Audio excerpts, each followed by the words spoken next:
Using emotional manipulation or any type of manipulation in your marriage is not just toxic, but it is also a form of witchcraft, and you will have to pay the price for it. 1 Samuel 15:23 says, "For rebellion is as the sin of witchcraft." So rebellion is not just disobedience, it's a refusal to submit to God's order and his authority. And manipulation is not trusting in God. It's trying to control the situation. You're basically saying to God that I have to control the situation because I do not trust it to be in your hands, Father. Or instead of respecting my spouse's will, I'm going to use manipulation to try to control their will. Let's talk about what manipulation produces in a relationship.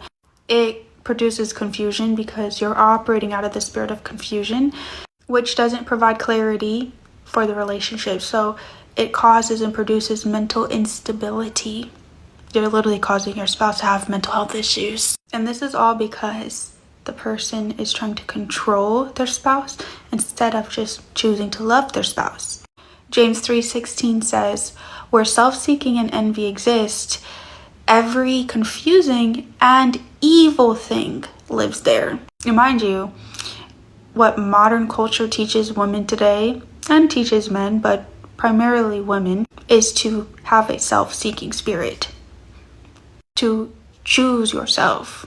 Now, manipulation targets the mind, and the reason why majority women use manipulation is because we are the weaker vessels. So we cannot actually physically take over and conquer man. We would have to do it through the mind. Now, if you can control their mind, then you can control their body, and you could get what you want out of that person. It's basically a spiritual brainwashing system, right? It's like Queen Jezebel. She went through King Ahab's mind, right? She wasn't the king. She really didn't hold any authority, but because he loved her and because she manipulated his mind, he built idols and statues for her. She didn't conquer Israel by her physical power or physical capabilities. She manipulated her man.